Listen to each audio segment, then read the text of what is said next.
If you want to write emails that people actually open, read, engage with, and take action, I want you to take these tips and run with them. I am Mandy Ellis. I built a six-figure freelance writing business, and now I help other freelance writers build five-figure months with dream clients without the burnout, stress, and overwhelm. The number one tip that I always love to go with is that you need to write your subject line last. A lot of times I end up talking to writers who are writing their subject line first. Like they need this major overarching headline topic to start with. And it really messes up like the actual function of that subject line. So once you write your email, you have everything together for your clients, whether that is a newsletter or you're writing a sequence of emails or something.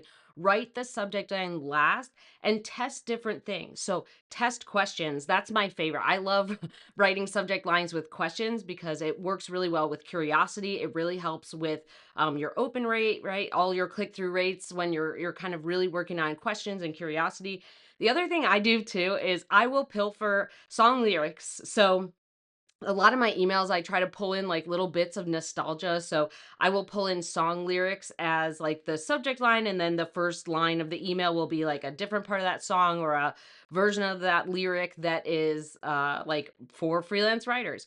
So I think for me, I really try to experiment with different things that work, but you want curiosity. You want people to be like, that's interesting, or something that is really clicking with them taking the next step or opening that email, that curiosity that like, hey, this is answering my question, or yes, I have that pain point, or yes, that's my dream, or I have been wondering about that. So write the email, whatever it is, the sequence, whatever, write those subject lines last. That really helps you capture the main point or the main question or the main focus of that email. So when someone opens it up, it's like answering that question or getting to the point, but it really ties into like, okay, I have all the copy. What's the one line, right? What's the one line that is curiosity provoking about this email to have people open it up? I think it's disservice a lot of times when your clients are like, just write newsletter for June 5th. Like, no, it needs to be something that is having people open it up to the point of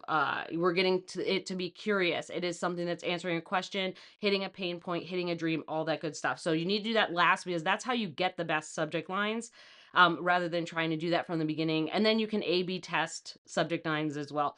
Number two, you need to tell a story. That's what emails are doing. Emails are there to tell a story. That main piece is guiding your audience through something. I don't care if it's a newsletter or a sequence or a drip campaign, whatever you're doing, it needs to be telling stories. That's how people start connecting with words. And a lot of times people use emails, especially this is a pain point for newsletters, where your client is like, yeah, just summarize the blog post, or like just put in all these, different sections with random stuff. That doesn't tell a story. It's just like, click one of these five things for the love of God, please.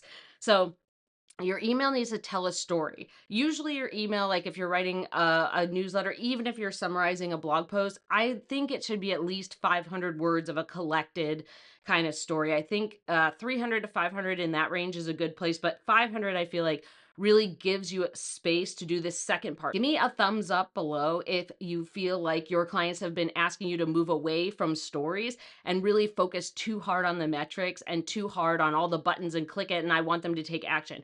Give me a thumbs up at that, because really what we want is the story. That's what we want. We want someone to read the story and then engage with the story and then take action. That connection is why email exists, is so we have this story, they know more about it, and then they can move forward into the next step. So the first part of this is you need to tell a story. The second part, that story needs to transition to some kind of major point slash CTA.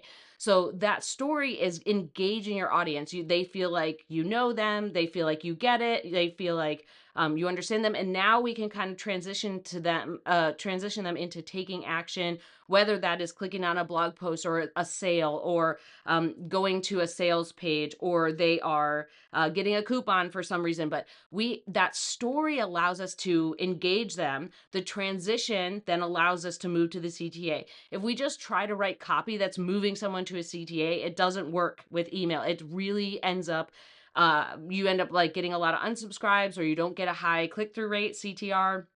People don't end up opening more of your emails because they know that all you're doing is driving to this.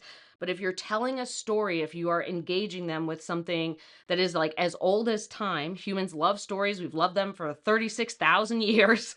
They are the thing that it's how we talk to each other, right? So if we are starting with a story, then we have this nice transition into some kind of major point. Maybe that is solving a problem for them. Maybe that, and that could be the CTAs, like, here's the solution to your problem. The CTA can also be, go to this page, read the rest of the blog post, buy this thing, we're having a webinar, sign up, whatever. But we want to have something that is truly value driven from a storytelling perspective.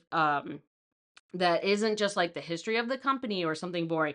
I feel like that's how most, especially when you're writing sales emails, when you're writing a campaign of sales emails, you need to draw them in with a story. You need to show them that you get it, that you understand their pains or their dreams or their objections or things they're struggling with. And then you can kind of guide them through what the right answer is.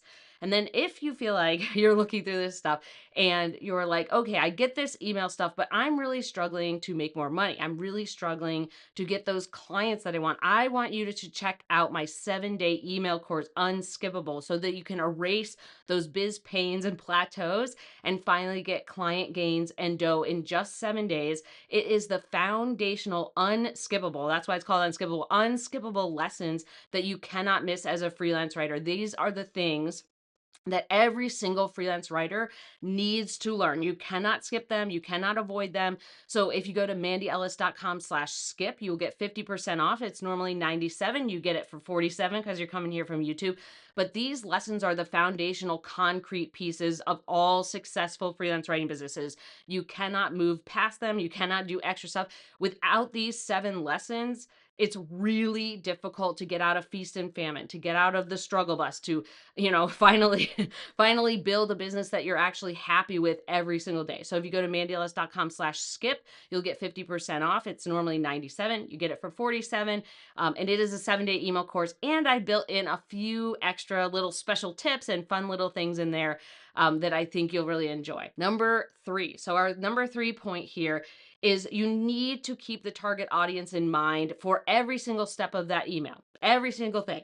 I don't care if it is a header or a title or a subject line or the story or the piece of the transition from the story to the CTA, or you are promoting a video or a webinar or whatever. I don't care what it is. You need to keep them in mind for every single thing. And these are the things, right? Struggles and pain points.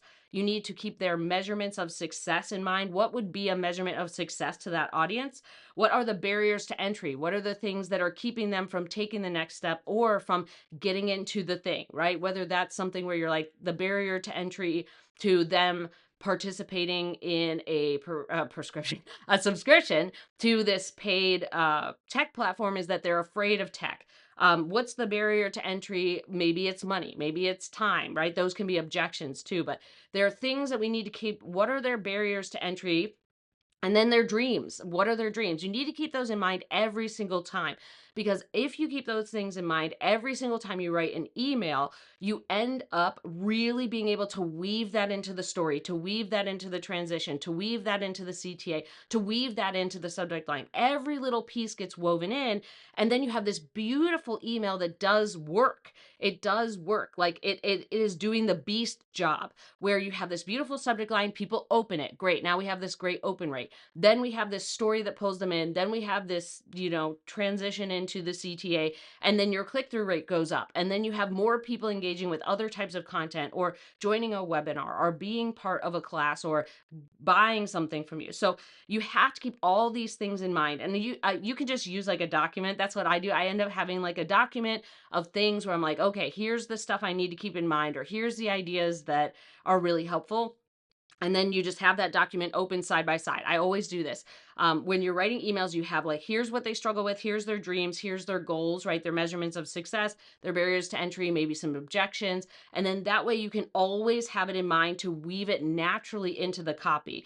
This is something that I think people try to do after. They try to inject stuff in after, or they use just one email. They try to just put it into one email. Oh, this is just like the objection email.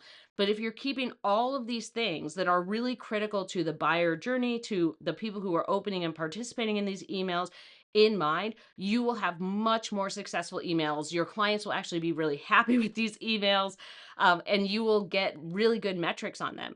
I think a lot of times when people write emails, they just don't understand the structure. They don't understand what the audience's experiences with it.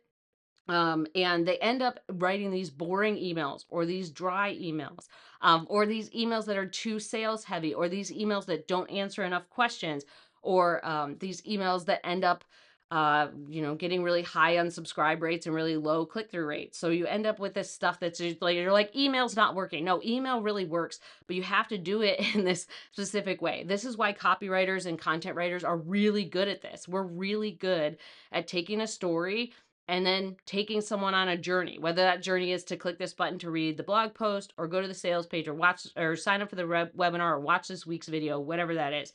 So those are my very favorite tips for emails. Next time, you can watch this video right here, where we are going to talk about guides or anything downloadable. So if you're trying to write better guides or ebooks or anything that is a downloadable for some new subscribers or things for your client, we are going to talk about that next week. I hope this has been helpful. And I hope you end up writing better emails from this that your clients are really happy with, not just from a metric standpoint, but really from the structure of the email, the storytelling, the engagement piece. So hope this has been helpful, and I will see you next time.